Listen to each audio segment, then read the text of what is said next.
Hello and welcome to Quilt Addicts Anonymous. I'm Stephanie Soebbing. We recently celebrated our first anniversary of being open at our brick and mortar location in Rock Island, Illinois. We had a really big celebration at the shop and we had a full day of free demos for our local customers to come check out. We had a lot of requests from you folks online to be able to see them, so we did film them.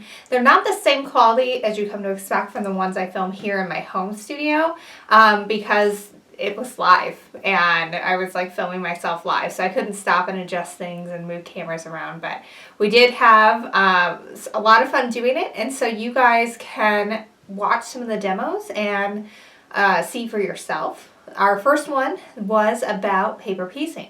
So if you have wanted to learn how to do that, you can watch our demo and kind of see step by step how to do it. We've got a new paper piecing pattern coming out with Quilt Addicts Anonymous. It's called Hanging Garden, and it will be out later this month, so you can pre-order that now. I'll have a link in the video tutorial below. This is our paper piecing demo, and for it, we have a new pattern that's coming out. You can actually see it right here. It's called Hanging Garden, and I kind of worked on that with Shell Rummel. She's a designer who we've had a lot of her fabrics here in the store, and we just kind of get along really well. So we like working together and we like each other's style, so it works really well. This is kind of, in the sample, looks kind of like a bird in a nest because the fabric is coming around it, and I fussy cut out all those birds. And I actually fussy cut out the center that we're going to be doing here too. I put the flower right in the center. Everything else I just cut it as it fell. But when you have a block like this, sometimes it's fun to make sure that your center is going to be really cute. So the first two pieces of paper piecing are always the ones where I have to think the hardest on, and I'm actually using batiks today because there's no right or wrong side. So if you're getting started with paper piecing, batiks or solids are your friend because you don't have to worry about getting things going the right way or the wrong way. You always are going to sew with right sides together, just like you would in any other piece, but you actually are not going to see the fabric when you're sewing. You kind of sew by numbers, and I'll show you what that means. So the first thing I have to do is I need to get my sewing machine set up properly for paper piecing. So my needle needs to be in the center, and I'm going to put my open toe applique foot on. So that is this piece here, and it has a nice big open U that allows me to see the lines that I'm sewing on a lot better, and it makes it a lot easier to just sort of stay where you're supposed to be. Now, the last thing we need to do, because we need to tear this paper off eventually, we need to make that easier for us to do. And then we also need to make sure that we are not going to rip that seam out. So I need to reduce my stitch length to about 1.5. And that means that you really want to think hard before you sew a seam because it is a pain to rip out, especially with paper piecing because you also have to tape it back together. But, so just think before you sew, but 1.5 is the stitch length that you want to have for that. Okay, so when you have paper piecing, you have a piece like this, and it is numbered, and it will tell you what number needs to go when. This piece has 17 pieces in it, which sounds like a lot, but it's not that bad. I was able to do these, I think, in a couple of days, with not like working all day, but you know, here and there kind of a thing.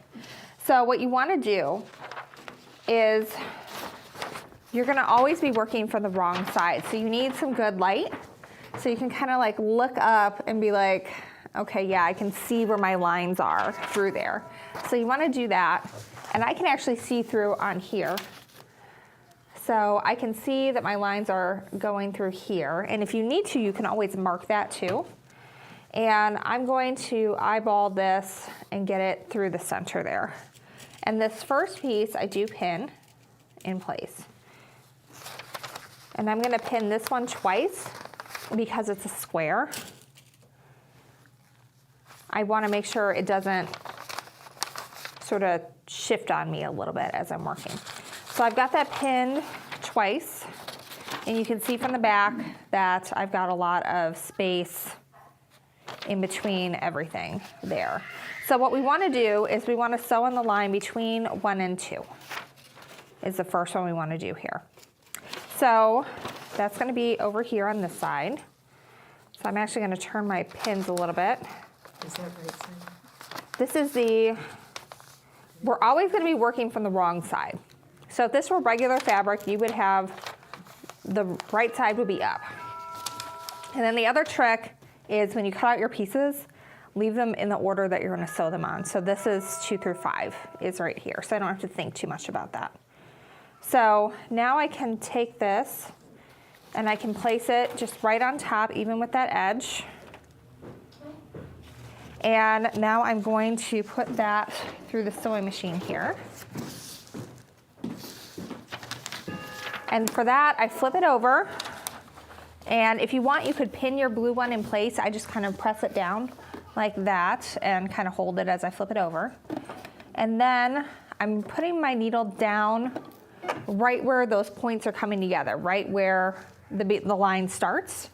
And I'm going to sew 3 forward and 3 back to secure that seam, because we're ripping this paper out. We do not want that seam to come apart when we do it. And then I'm going to take a peek underneath, make sure I'm good, and I am.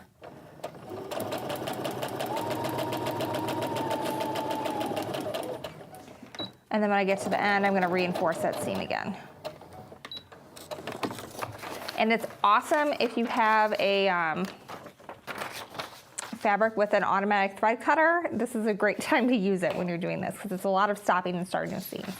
So if I do one of these, I can still see that I've got fabric hanging past where my lines are. I've got more fabric on the bottom than I do on the top, but I've got enough seam allowance to where it's going to be okay. So I'm going to be all right with that. So now I'm going to take these pins out, and I'm not going to pin again the entire time I do this. It's just going to be kind of as we go here. So you could iron this at this point, or we can totally skip the iron, and I'm actually going to move it away for right now. And you can use a seam roller instead. This is like a new old tool. You may have seen like your grandmother's using one of these. Wallpaper. So exactly what I was going to say. It's a wallpaper. But Violet Craft, who has some stunning, if I can get it out, paper piecing patterns, has come up with this thing. If I don't spend the whole demo opening the package, there we go. So I want to trim this to a 1/4 inch seam, and you could use your regular ruler. There's nothing wrong with that, but it's a lot easier if you have this at a 1/4 ruler, because it has this little lip on it, and so you can just snug it up, and it just fits real nicely. Thank you, Brenda. Against that paper fold, so you're able to trim it to your 1/4 inch seam. So that works really great. So the seam roller is nice because I can just flip this open, and then I can roll my seam a little bit, and it's just as flat as it would be if I had an iron. So if you're sewing with kids, or you just don't like getting up all the stinking time to do this, that's great. Okay, so since this is our first piece, we have to trim one more time before we do our second one. So I have to flip it over and find where's my line. We're on piece 3. So where's the line in between 1 and 3, which is this one here. So I've got it flipped over, and I'm going to use just a piece of cardstock. You can take a postcard that you got in the mail, junk mail or something. And I'm going to flip that over and fold it along the line that I'm going to sew on next. And I'm going to line that at a 1/4 ruler up with the edge. And then I'm going to trim that. So one thing I like to do here, just to give myself a nice visual aid before I sew, because I need to get it lined up so that it's going to cover piece 3 completely. So what I'm going to do here is I can see my piece here. You can see with the purple line now. What I'm going to do is I'm going to also draw a line perpendicular to the edges of where it needs to match. So now we can see that. So now when I put my next piece, piece 3 on, and again, you would do this right sides together. I'll just pin this so it'll stay in place and you guys can see. Now I know that this is going to cover when I sew. I'm not gonna lose any of my points or have it too skinny of a seam or anything. It's gonna look good. So now we can flip this over. And it's kind of weird to get used to, but it really allows you to have some really fabulous, perfect points when you're doing this. So do my 3 forward, 3 back.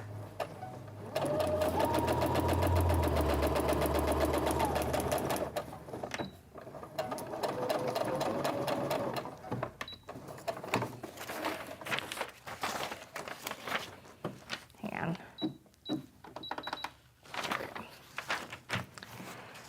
All right, so now piece 3 is on. We can seam roll that. And it's gonna start to look like something once we get to row 2. So we're gonna keep going on this. We can see that if you hold it up to the light on the back side, you want to make sure that it's covering everything that it should, which it is. It's going way past 3 and way past the side, so that's good. I do you some favors by having your pieces be 3/4 of an inch larger than they need to be when they're all done. So that way you have a little bit more wiggle room because you are going to be trimming a lot off. So basically you're going to sew, press, and trim every single time once you get past that first one. There's a couple extra steps in that first piece, but after that it gets pretty easy. So what I could do here is I can take a look. I can make my lines of where they need to be. I can put my next piece down. And again, you would be doing this right sides together if you were using a print. But first time, grab a batik or grab a solid, and then that's just one less thing to think about until you get the process down. And ideally, you're also gonna have some little scissors, so you can kind of trim your threads a little bit as you go.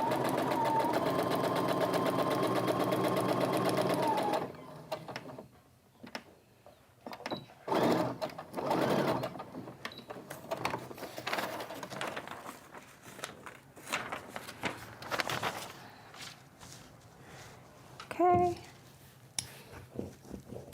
Isn't that seam roller super neat? Mm-hmm. No pressing required.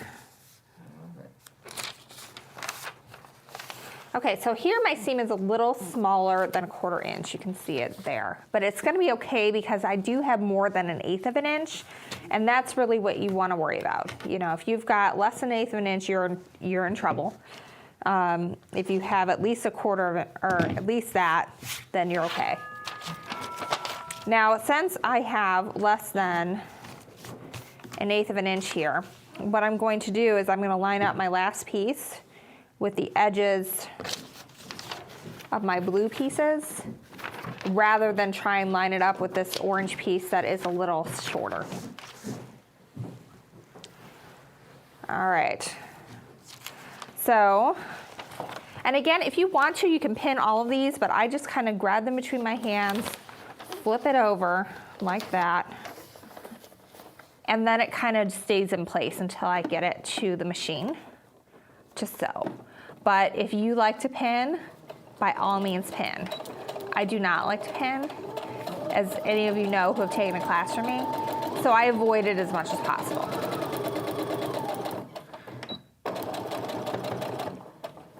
Okay, so now is when it starts to look like something. Oops. So now this shape is going to start to take place as we start to do the second one. Have any of you guys tried paper piecing before? No? Okay. You're a bunch of newbies. I'm afraid. You're afraid? Well, it is nice to do it in a class with someone that kind of holds your hand as you go. All right, so I've got my line between the previous center that we did and piece 6. So sometimes like in this one, 6 is next to 2 and 5. So you just kind of have to look for the numbers because it may not feel logical when you're getting used to doing this for the first time. So now we're gonna cut a whole bunch off because we've got to get off all of those extra pieces because you're almost always gonna be told to sew on a square, a rectangle, or a triangle. But we need to create this piece now. And so that means that we're cutting a lot of fabric off. So there can be quite a bit of waste with this process, but the results are really cool. And you know, if you have a problem with that, maybe paper pasting is not for you, but that's okay. I don't have a problem with it. I love it. It's fun. Okay, so I'm gonna draw my lines again because this is a new piece. So I can draw, and this one's kind of, it's a long shape. So I've kind of traced the outline of where this triangle is. And then I drew my lines of where I need to cover that piece. So now I can take my next set, which I've got them all nice and lined up, so we don't have to think too much about that when we're sewing. The more you can arrange ahead of time so that you have to think the least amount possible, that's doing good for this one. And if any of you guys have taken a class from me, you know that I really like you to pin across the seam that you're sewing in, but paper piecing is not like that, because you can't pull your pin out as you're sewing because it's on the wrong side. So you want to pin just parallel to the seam that you're sewing, a good distance away from it. You just want to keep it going on that plane. You don't want it to be close enough to where you might like break a needle on your pin. So I've got that pin in place. We can see that it's clearly covering past where those lines are. If I do my light test, I can see it that way too.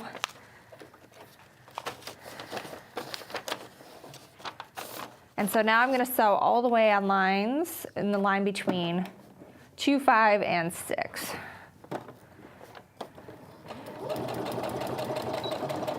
So for those of you who are afraid, are you still afraid? Okay. Like I said, we do have a hands-on class. In the class, we're going to use this pattern.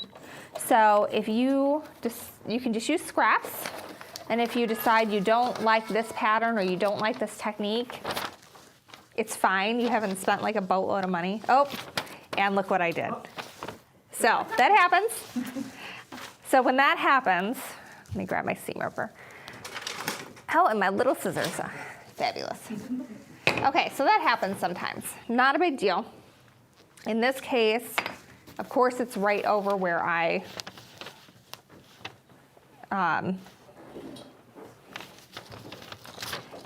did my back stitching, so that's not ideal. If I had extra fabric, I might just start over at this point because we're not too far into the process. But you just kind of want to carefully rip those seams out if you do it, because you are going to tear the paper. There's no way around it. Actually, so it's probably a good thing I did this in class, because then you know what to do. They do make paper, and I do not remember the name of it off the top of my, or tape, but it's like heat proof. So you can put it back on and kind of keep it together and not have to worry about ironing. But if you're using that seam roller, then you can like completely forget about it and just use regular Scotch tape over it or whatever you have that you can still see. Okay, so I've ripped that out and it's now going the right way. So there is a rip in my paper, but I can still see my line. So it's not a huge deal. So I'm just going to get it going in the right direction here. And I'm just going to do that part one more time. So I'm going to reinforce my stitches, back stitch, and then I'm going to sew a little bit beyond where I stopped and back stitch again. And I'm going to trim off some of these pieces now that I found my scissors. Ideally, you want to do this as you're going, otherwise this gets to be quite a mess as you are working. You get like little hairy spiders. Okay, there we go. So now, I guess we'll trim these too a little bit.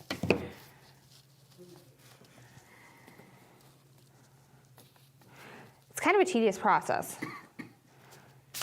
And I don't ever paper piece past 10 o'clock at night because I will make mistakes. So just so you know. Don't think about doing that. Okay, so here's where the fun is. I'm gonna pass this around real quick. You guys can really see how close that seam is and how we got that really cool angle, but we didn't have to cut perfectly on a template. We didn't have to sew perfectly to do it. We just sewed on the lines on the back. So that's pretty cool. Any questions at this point? I was just gonna ask if your machine has like a knot feature. It does other than the not. Back stitch. Mine does not. Could you use that instead of the back stitch? You probably could, Okay. if it'll knot the threads. You just need to secure them somehow, because when you're done, you're gonna rip all this paper off. Sure. And you don't wanna rip the paper off until you have your blocks sewn together. Because you are creating a whole lot of bias edges when you do that. Like this entire quilt block is bias, and so it can stretch. So you don't want to pull that off until it's been sewed to something else, because then your seam is secure and you're good to go. If you do that, like I did this once within New York Beauty, so that's a curved seam and you have to sew it to another curved seam, and there is just no way you can sew it to a curved seam with all that paper attached. So in that case, I did take the paper off, and then I was just very, very careful when I sewed it together, because there was no way I could pin it and sew it and have it turn out nice. But in probably 95% of the cases, you wanna make sure that you are waiting until the very end to take that paper off. And get a friend to help you, and tweezers are helpful for little tiny bits that come out. The other thing I was gonna ask is, do you do kind of like a production where, say you got 9 squares Yeah, you're gonna make? Are you I do gonna that. Do the center on all 9? Yep, I'll do the center on all 9, and then sewing 1 to 2, and then I'll sew 2 to 3 on all of them. And then all of a sudden you feel like you're not making any progress, then all of a sudden you have them all done. And they're really cute.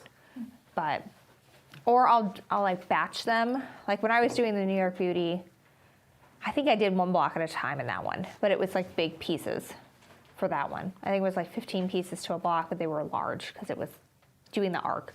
But if this is too much, like when I did this one, that's like different alternating blocks, and there's 10 of them, so I did 5 at a time.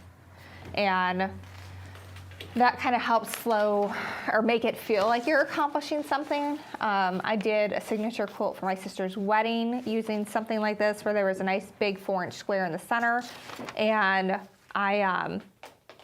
that was for the writing, and then there was some cool paper piece stuff on the outside. And so I did those in not all like 100 and some at once. I did them in sets of like 10 or so. That way I felt like, I've accomplished something. Look at this nice set of blocks. Now I can start on the next one. Even though they were all the same, it just was easier that way. So when you buy a pattern for paper piecing, and say there's supposed to be 10 of them, do you have to photocopy?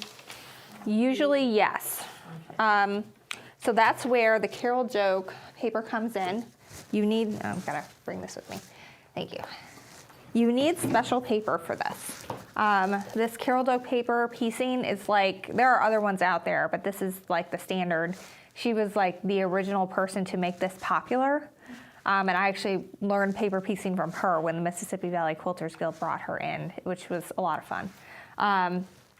So you'll go and you'll get it from the magazine, and a lot of times the magazines will have a file that you can go download, so that way you can save that file as a PDF, or you can go and get it printed at, like if you get one of our Violet Craft patterns, which are just really stunning and huge, and I don't recommend them for your first one. But we do have some around here that are paper piecing that I can show you guys after class that are more accomplishable for your first one. They're smaller projects. So you would either copy it, and we actually didn't talk about this. So each piece is going to have something on it that says this piece should be 1 inch square. So when you are printing at home, you need to print at 100%. Here, we'll pass this around so you guys can see the 1 inch square. You want to take that and you want to measure it, and you want to make sure that it actually is 1 inch square. So I would print 1 off, not like 100 that you need, and then find out they're all wrong, because then you need another pack of paper. But print it off, make sure it's printed at 100%, that everything's good, and then print the rest of however many you need for that piece. If you get it from a company that's a pattern, you can photocopy it. And sometimes you can go to like a large place to get it photocopied, and you want them to print it on something that's newsprint consistency, because that makes it easier to tear away when you're all done with everything. Sometimes photocopy places get a little weird because they're worried about copyright. The paper piecing pattern designers who know this will put on their pattern, "This is okay to copy, I give my permission," and then that kind of mitigates a little bit of those issues. But I have heard of people who have had to write the pattern designer and have them give special permission and then take that to the photocopy place and they do it. So if that ever happens, everybody's pretty used to having that happen. But it's just really neat. I mean, literally, you're gonna put your paper against the line, fold it over, trim your seam to 1/4 inch, and I'm actually getting quite a bit off of this one. And these are some pretty big pieces. But then that gives you your nice line to work with. And especially in one of these where I cannot see the edge at all, I'm always gonna draw that line. I'm gonna like pull it back so that I can see where that point is. And that way I know when I lay my next piece over that I've got it in the right spot. But once you get those first 2 down and you're onto your 3rd piece, it really is pretty repetitive. And so you can really just get it down. So here you can see I've got everything covering really well, and I can just move on to the next part. And you would just keep going, in this case, round and round until you're done with the block. Some of them are far more complicated because you're like making an entire lion's face or a sewing needle. We've got a pattern for that, or a bee. So you have to think more about what fabrics go where. And that's where you want to think about it ahead of time.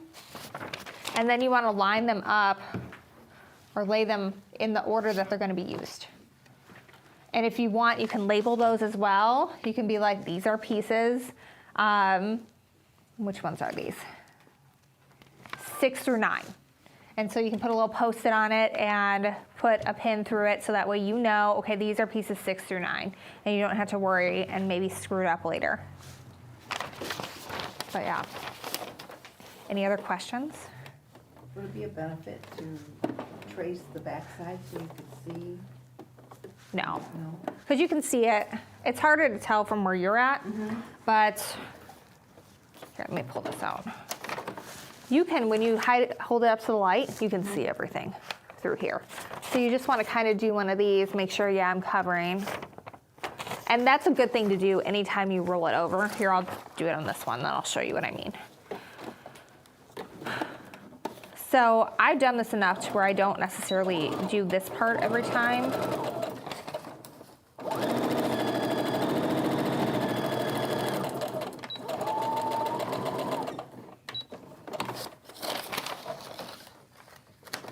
Okay, so I take this, roll my seam flat. So now we can't see our lines here anymore, but if I hold it up to the light like this, I can see that I'm really covering 7 really well. Like it's way past where the point is on here and on these places. And so that's a really good thing to just check when you're done. Just hold it up to the light, take a look, say, okay, yeah, I'm covering, and then you can move on to the next part. If it isn't covering, then you need to either rip it out and do it again, or if you haven't gotten too far, sometimes it's easier to just start the block over if you have a lot of extra fabric. Other questions? Or do you just want to keep seeing me do it for the rest of the block? Okay. All right, then I will finish the block. If you have questions about what I'm doing as we go, just shout them out. And again, we've got that hands-on class where we're going to be making some of these blocks. And you can just use your scraps. Like I pulled all of these out of our scrap bin.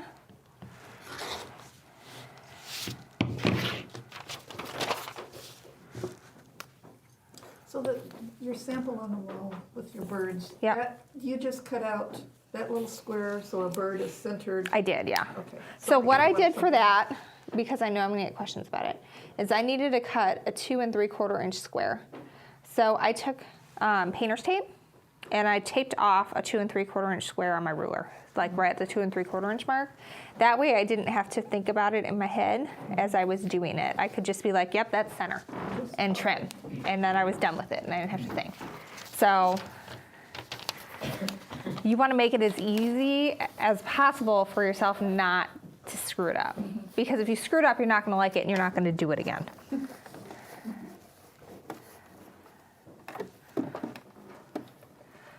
I always make my husband help pull the paper out. That's the stuff. Yeah. You get a Netflix movie on and you just like have a little basket next to you and you just throw it all in there as you go.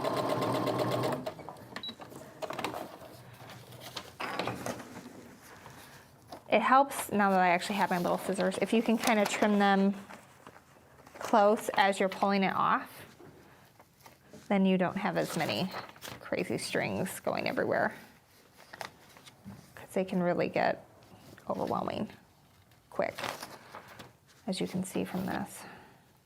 Now, your first square that you had, was that double-sided material, or was that, It was all double-sided. okay? Did I go all the way on this one? Yeah, I did. In this case, I am using batik. If you do not have batik, then everything needs to be, oh, it's like right on there. All right, so I've screwed this one up a little bit. So it happens. So I'm not gonna cover all the way to the edge here. For class, I'm just gonna leave it be, and it is what it is. This is what happens when you talk and demonstrate at the same time. And I didn't draw my lines that time, or I did. Maybe I drew them in the wrong spot. Anyway. But you're always gonna be right sides together. So that first one is gonna be the right side will be facing up, and then all the others, the right side will face down against what you've already sewn. So if you think I always have to have my right sides together, then you're gonna be okay as you do it. Yeah, I really got that one good. It's not gonna be perfect, and that's all right. Where's my edge?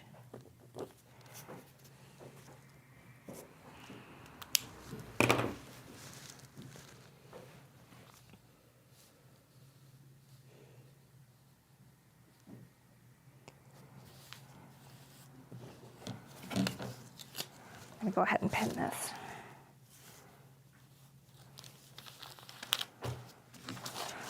But you see what I mean? Like you need to be focused. It's not hard, but you do have to, pay attention to what you're doing, which doesn't work very well when you're demonstrating for a whole bunch of people and talking at the same time. But like, I don't do it after 10 o'clock because I get too tired and I know I will make a mistake.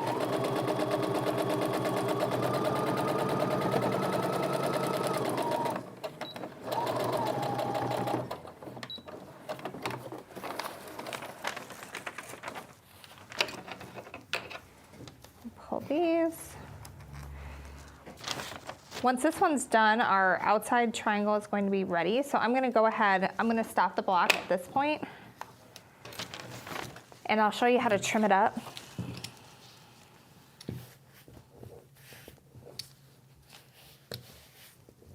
Or maybe we'll do one more row. Where are we at on time? Get a little bit of time. Okay, so I'm gonna pretend that this is it, that we're done with the block. So what I'm going to do is I'm going to line it up so that my 1/4 inch is even with the edge of the line. And that's important because you always need to have that 1/4 inch seam beyond your last point. Otherwise, you're going to lose all those points that you just so carefully created, and then you will not have them anymore and you'll be very sad because you'll have to redo your block. So normally there's like a dotted line that you're cutting on if you're doing this for a normal block. In this case, we're improvising because we want to give you guys some time to check out the goodies with this. And of course, I'm confusing myself of what's what. Here we go. This one's next.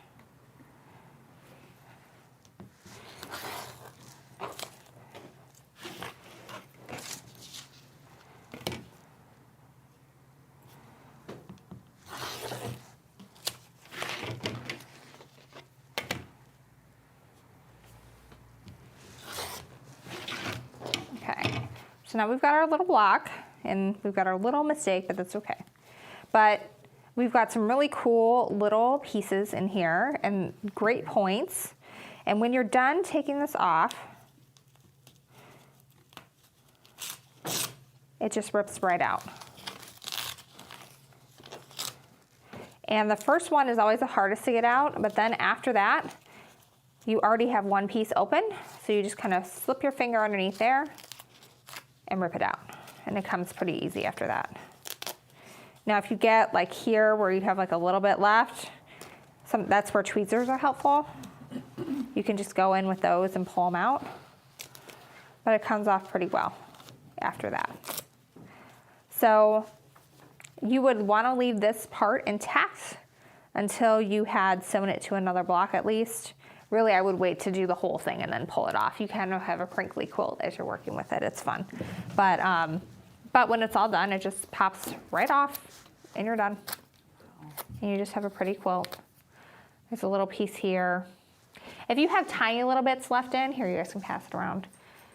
It's not the end of the world, it'll wash out. The paper, you mean? The paper, yeah.